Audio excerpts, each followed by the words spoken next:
If you're feeling lucky, you should head on over to Bet Online because Bet Online is the world's most trusted betting platform and your number one source for everything football. Bet Online has every slot, every stat, every matchup, and even live odds and spreads to bet on during the games. You can know your stuff. Get in on our $200,000 mega contest and pick 5 games against the spread every week for your chance of weekly prizes and a share of $200,000. I already said that. That's a lot of money. I had to say it twice. Mike, man, you're the better of the group. What should people be betting on? Like, how does that even work? Because I lose a lot. I don't like to throw money away. Well, this week, the Falcons are -1, and the over/under is 42. So I would like to lean more on the -1s. Since the Falcons are home, we need this win. But since Alge Crumpler is on today's show, let's go with Kyle Pitts scoring 1 touchdown as a prop bet. So y'all can take it how you want it. Put more on the Falcons winning. Put a little cheese on it on Kyle Pitts scoring a touchdown. Now Kyle Pitts, he's got to go off, man. I just feel like it's his time. He got a little taste of that 50-yard catch. He's like, you know what? I'm Kyle Pitts. He's just not realizing I'm freaking Kyle Pitts. So I think he's going off 2 touchdowns at least, at minimum. Might go off for 3. So this is going to be his breakout game. Hopefully. We'll see. Welcome to another episode of Believe in Falcons. I'm your host, Ovie Mughelli, with my co-host, Michael the Burner Turner, and we got another Falcon, one of the greatest tight ends to play in a Falcons uniform, Mr. Alge Crumpler. Thank you for joining us. Appreciate you coming on. How you been, Alge? I've been pretty good. What up, Ovie? What up, Mike? Good to see you guys. What's up, man? Welcome. Appreciate it. Yeah. It's good to be seen, and it's a very good week to have you on because, no one really likes the Saints, but you played along with the Falcons to where you really, really don't like the Saints. And it's hate week, it's Saints week, and our Falcons, our Dirty Birds, are coming to a game that is going to be a lot more interesting than we thought it would be.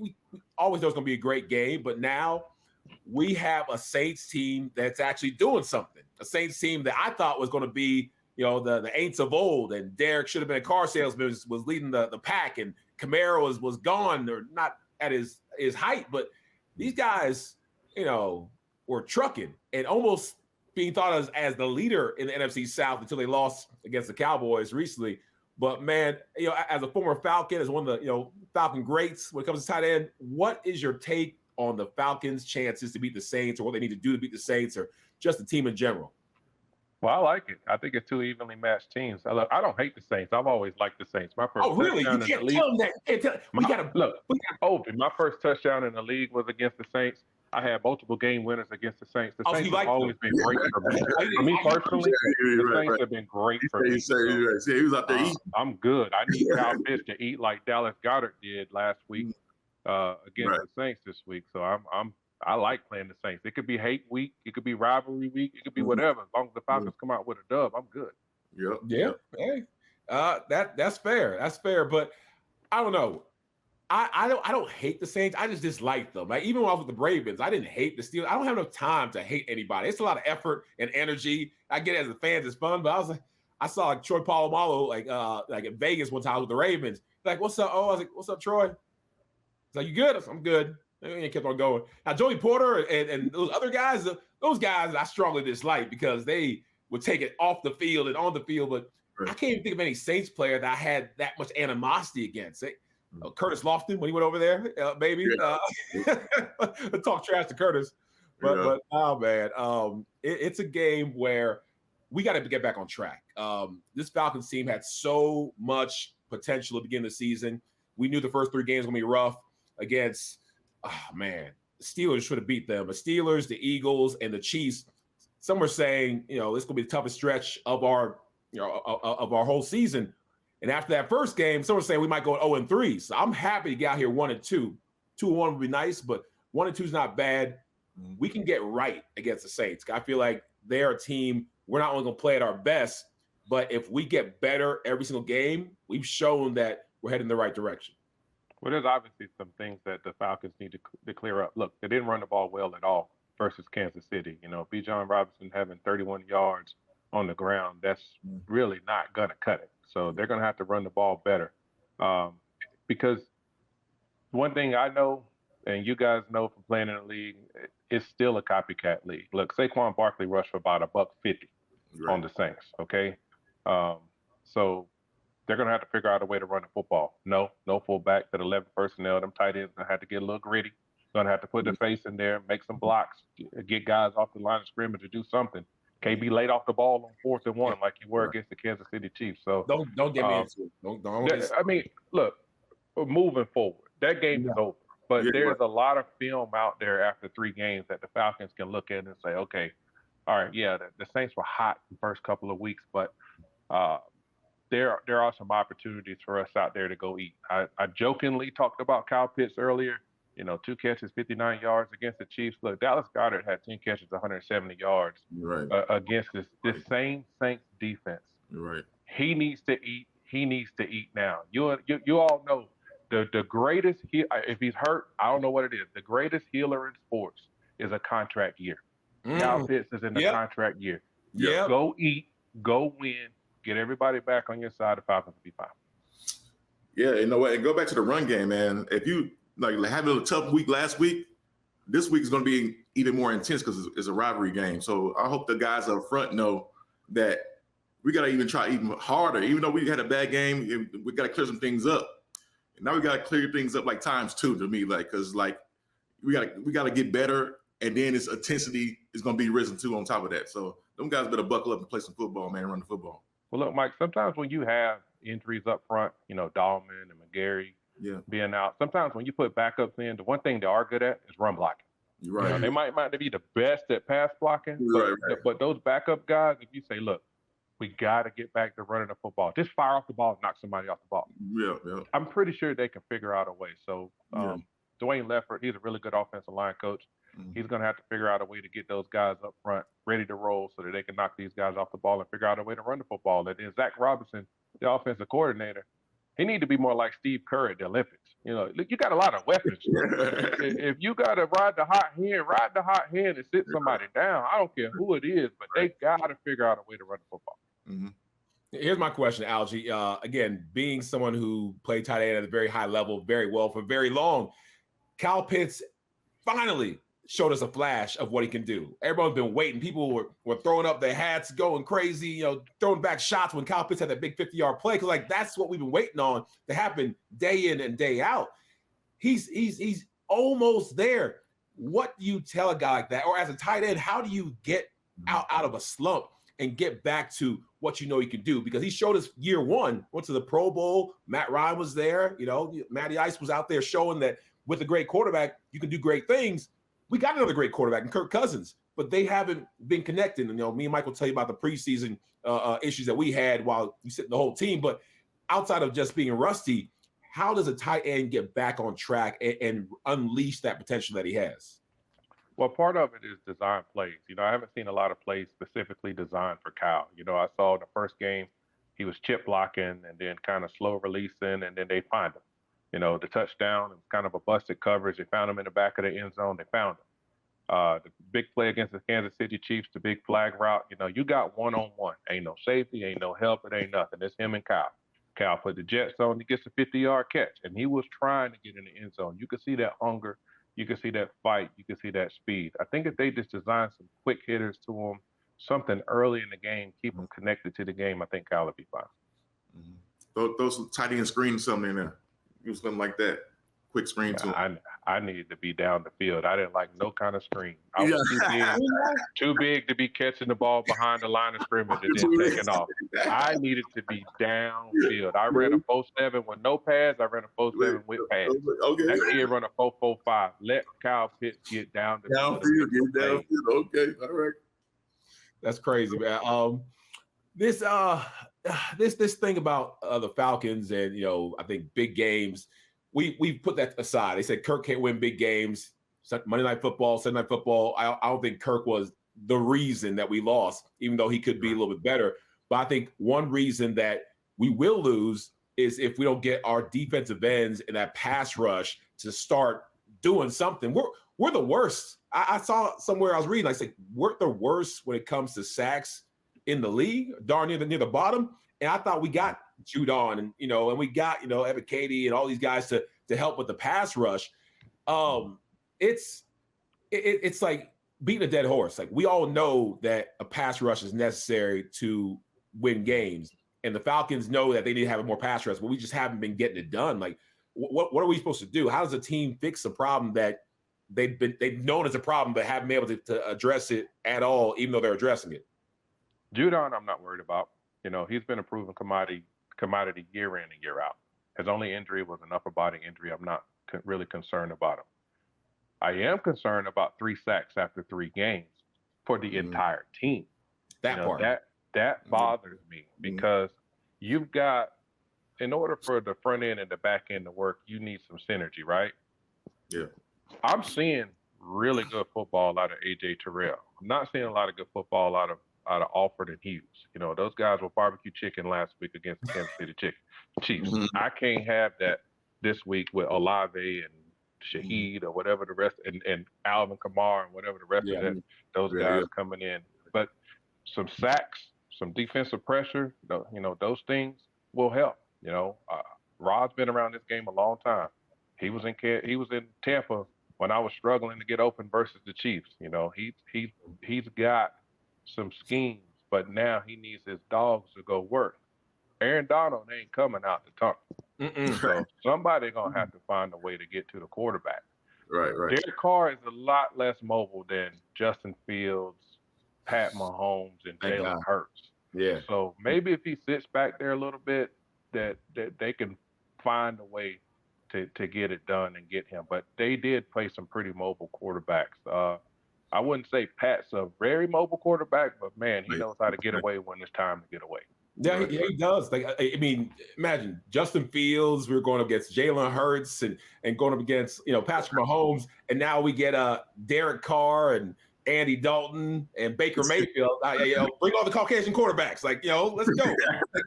I'll take that all day. It's just we need anything we can get to get the QB down, because if they got all day, even a college quarterback can pick us apart. Not really, but you're an NFL quarterback. You can read it long enough to get the ball where it needs to go. And as great as our DBs have been, Justin Simmons, Jesse Bates, like those guys, I can't say enough good things about. But like you mentioned, D. Alford, I think 10 targets, 10 catches, 2 touchdowns, all on him. That's a rough. I didn't know that was the stat, but I know it's barbecue chicken. 10 targets and 10 catches. It's I couldn't play DB. I tried it one time. Go ahead. We can't have all that stress on them all year. We got to get some. We got to get some sacks from them guys. They just we'll burn them out if we get 3 sacks in 3 games. It's inevitable that we got to get some sacks, get some pressures, get some hurries, some batted balls or something. No, it's going to be. I feel like this is our coming out party. The Mercedes-Benz Stadium. You obviously got some Georgia Dome stories, but Mercedes-Benz Stadium, they haven't had a winning season ever. If I'm correct, and I didn't even know that was true. I was like, "Oh, this is such a nice stadium," and we got this and that, and me and Mike were there last Sunday, or enjoying ourselves, eating some good cheap, not cheap, cost-effective Mercedes-Benz food, and all the fans were there waiting for us to come out, and it just didn't happen. So to get a win with the Saints in that Mercedes-Benz Stadium, I think it's going to be a difference maker, because Alge, the culture. You played with the guy I got only 2 months with, but playing with Michael Vick in that Georgia Dome and seeing it rocking, that the fan energy and the energy in the stadium, I think that meant something to a player. Granted we're focusing on, but you can feel the energy. Just describe like the culture or the fans or the environment that you get to play in once you're winning, or once you got some energy that the Falcons haven't been able to really capture on a consistent basis yet. Well, look, I got to tip my cap to the support staff of the Atlanta Falcons, their social media department, their community relations department, any and everybody that has anything to do with making sure that the fans know that Mercedes-Benz Stadium is the place to be. Oh, yeah. The energy over the first 2 home games has been phenomenal. And the energy against the New Orleans Saints is going to be phenomenal. But I've been around the city a long time. Got to win that game against the Saints. Right. Yes. I don't want to see the energy change. Ooh. I don't know that, and that boils down to the play on the field. Find a way to win the game. Arthur Blank, thanks for the hot dogs and chips. The players catch some touchdowns, get some sacks. Right. They can't argue about crowd control and all that stuff, because they've been having that energy. just haven't pulled one off yet. So we can't go 0-3 at home. You know what I'm saying? That'll hurt. That'll sting. And especially falling back against the Saints too. Another game, losing the game to them. So this is really not make a break, but it's really a pivotal game for the Falcons, man. More so for us than for the Saints. No, the Saints, I think they have the luxury of not spending as much as we spent in the offseason, not, putting their money in their quarterback, getting Judon, they got some, some nice pieces, but we're supposed to be primed and ready. I don't know if it was Michael, it was you or me, but we were saying we're going to the playoffs, win the division, guaranteed. We're going to release a playoff game. Maybe that was me. I was really excited. I was really excited. We started off slow, but I still feel like as this team gets in stride, we've seen teams have gotten hot in the middle of the season and have gone on to win Super Bowls. I feel like, I know it's a little bit much, but we have the capability to get hot mid-season and win a Super Bowl, which, the Falcons fans and the alumni, us, have been starving for. We've been close, but never been there. Is this really a team, Alge, that can go and win it all? Am I crazy for thinking that this Falcons team is one that's set up and right to actually bring the first championship back to Atlanta? Am I crazy? Look, crazy? No. I mean, you the one that had the Falcons picking Michael Penix, so I'll take your opinion over anybody's opinion when it comes. If you say they're going to win the division, and they're going to win the division, because you said they was going to draft Michael Penix, and I bet at my house that they were not going to draft Michael Penix. I'm happy Michael Penix is here, but I'd have bet it all if I was a betting man that Michael Penix was not going to be the first round draft pick of the Atlanta Falcons. I put zero money on that too. Like all that great picking, and Nostradamus, I didn't put any money on that. I put money on that. I would have been but I was like, I had a feeling. I was just like, you know what, Kirk Cousins is great and he's going to be here. I think he's the right choice.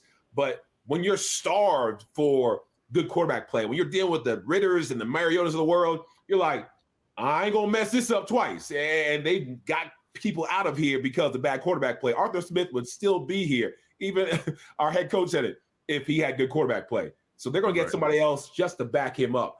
And they got the right guy. I think Penix is amazing. When he gets his chance, he's gonna be lights out. I don't want to see him play. I want Kirk to stay healthy. I want him to win us titles. But when it's Penix's turn, I think, having a left-hand black quarterback named Mike, the Falcons fans don't like that. That's going to be something to where people are going to get some nostalgia and really enjoy some of the electricity he brings to the game. But nice, boring, good quarterback play that Kirk Cousins can bring is fine with me for right now. And I think you're right. If we play at our best, anything's possible. Right. I'm a season ticket holder. I'm a PSL holder. So if we win the division, we get a home playoff game, and I'm gonna be buying them tickets too. Right. We got to find a way to get 2-2, man. We got to find a way.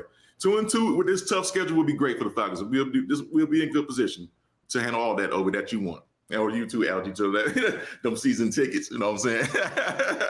I'll put the pads on Mike and start running some of them stretch zones, dog. They're gonna need me soon, man. I don't know. Hopefully it gets together, man. Hopefully they get it together. I mean, I'm saying we all sneak in. We can get some pads and like sneak in through the sideway. Alge, Who is we? We can sneak in. Put some pads on. Get one more play. I ain't got nothing left for you, dog. I got gas, no brakes. Okay. But most memorable Saints game. I was gonna ask that, but go ahead. Yeah. I told you I was the Saints killer for a little bit. I don't want to toot my own horn, but I did score my first touchdown in New Orleans. Almost a 60-yarder in New Orleans, and I was so excited. I spiked the ball. The ball went into the stands. I asked for the ball back. They shot me the middle finger. So I never got my first touchdown ball back. I was pissed. I get to the sideline. Everybody is high-fiving me. I was just ecstatic, man. And then next thing you know, I'm getting cussed out by Joe DeCamillo, the special teams coach, because I was also on kickoff. And I wasn't on the field at the time. So I had to sprint on the field. I had just scored my first touchdown. I was winded. Yeah, you were. Winded trying to run down on kickoff. And it wasn't a touchback. So then I got to go in there and go fight through some blocks and try to make a tackle. Yeah. You sound like it was a preseason game. No, This was a real game, dog. I was a rookie, dog. So right. you know, I didn't have those non-special team privileges. Your boy had to be out there kick, sliding, and tackling. Man, I didn't know that. No, that's what we do. Like, the tailbacks are a little bit more on that level. I don't know if you did special teams, Mike, your rookie, second, third year. Once you all start starting, but once you start starting, you're not playing. Yeah, that's all that. Yeah, that's all that. Yeah. Al, did you play special teams when you started for the Falcons? Well, you are starting. You see, okay. No, my third year is when I didn't really play any more special teams other than field goal. But I sat in on every special teams meeting for my first 4 or 5 years. So just because I just wanted to make sure coaches knew if they needed me. Your boy was trying to pay this house off, dog. Right. That's smart. See, and I don't tell people this, but this is the reason why I didn't get a full 10th year, because when I went to the St. Louis Rams, I was coming off a Pro Bowl year, and I was, best fullback in the league. I still thought I had a little knee injury, a little small MCL. I wasn't 100%, but my 95% was better than everybody else 100%. Definitely enough good to play for the team. But they had special teams at St. Louis, and I never said no, I wouldn't do it. I said, if y'all need me, I'll be here. And I said, if y'all, absolutely need me, I'll do it. But I feel like my talents are best used as a fullback. They said, okay. And I went to the meetings, I went to the practice, I did everything. And, I told y'all before we got live that, Jeff Fisher, you had some time with him, Alge. You played with Mr. Fisher, Coach Fisher.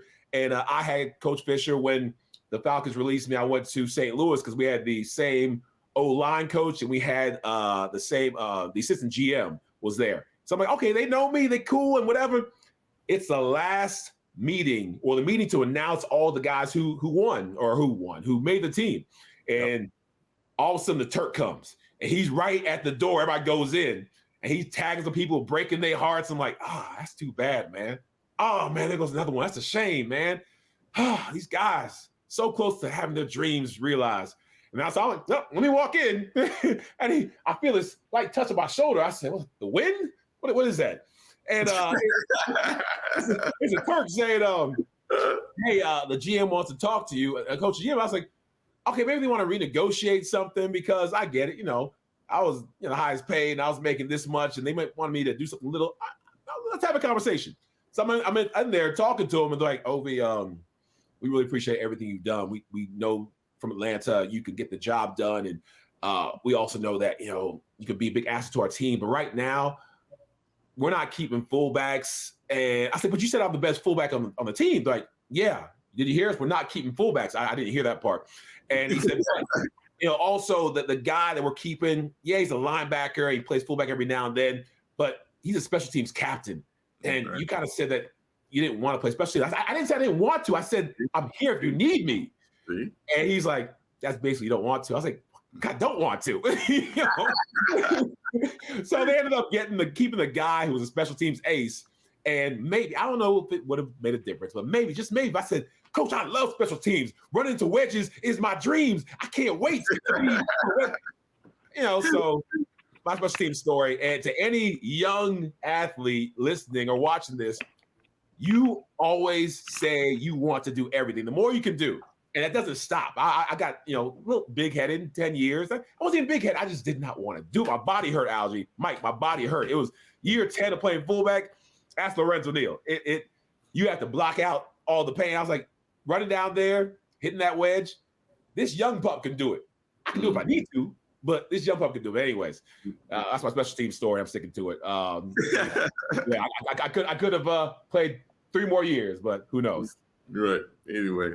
Who knows? The other sponsor we have, Mike, is LBOW Golf. LBOW Golf is a group of brothers that are doing golf apparel the right way. Like, I like designs, and, I like to not be traditional and just wear the cookie cutter, regular golf shirts. I want something different. And these guys are doing some stuff to where you're going to stand out in a good way, not stand out in like, Rodney Dangerfield looking crazy way, but you go to their website. It's elbowgolf.com, LBOW golf.com, and use the wonderful password or code Ovie. I think it's great. 15% off. Who doesn't want 15% off? I want 15% off. use the password Ovie. Go to elbowgolf.com. The LBOW stands for Live Boldly and Overcome Weakness, which I think is just a great catchphrase as well. They're creating a space where you can be yourself and look good while playing golf. So elbowgolf.com.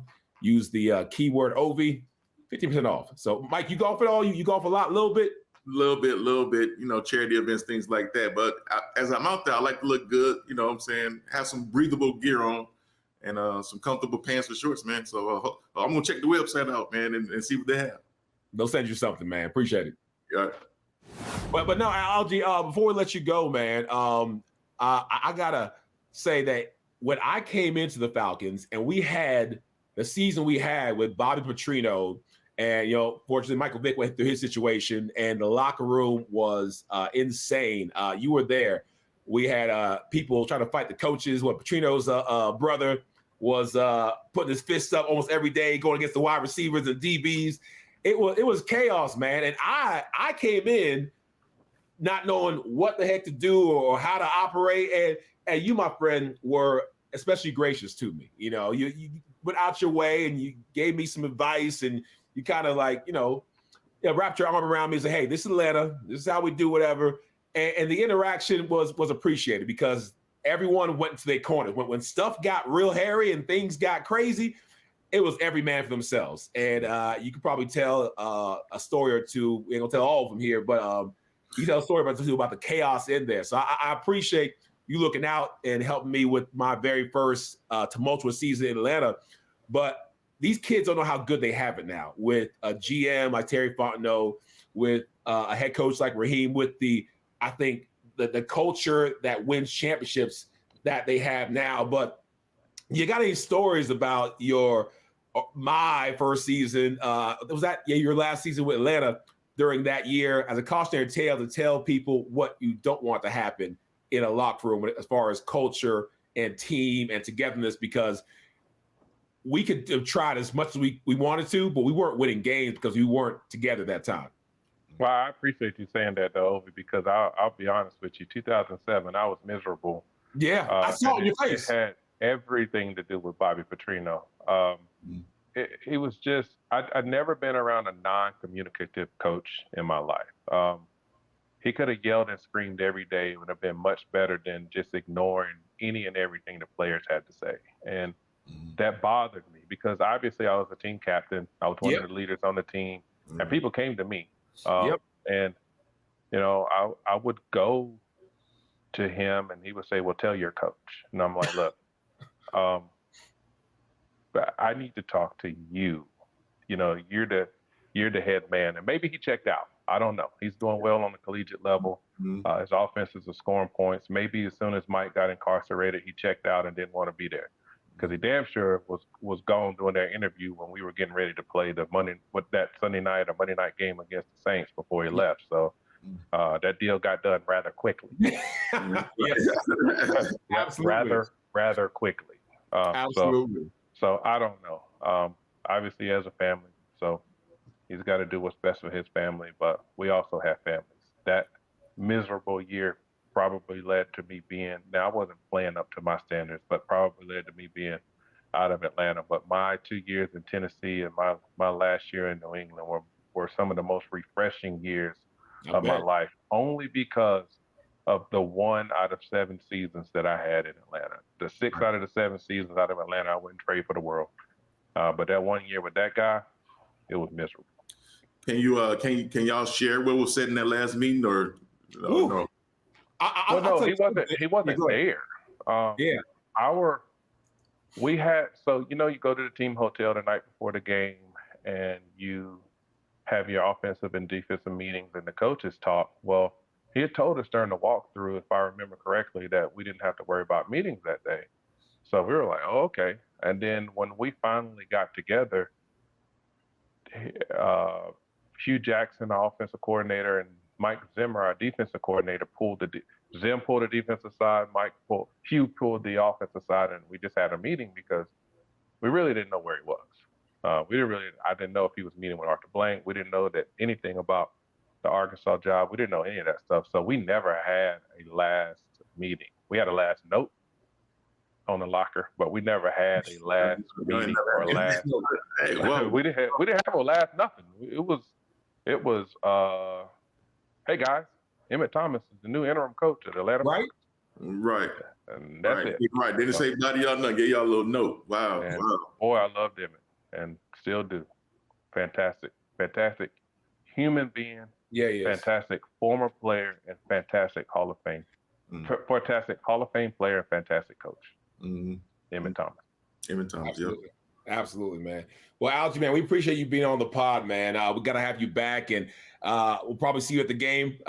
It's going to be rocking. It's going to be live, and I'm calling it right here. We're winning this game because it's time to get back on track. It's time for us to do what we're capable of doing, which is definitely beating the Saints, beating the Aints. Man, we got to have you back on again. Again, thank you so much. We'll talk soon. Ovie, I appreciate you, brother. Mike. See? Mike the Burner Turner. Y'all. Yes, sir. I appreciate you. Thanks for having me on, brother. All right, be good. Yep. See you Sunday.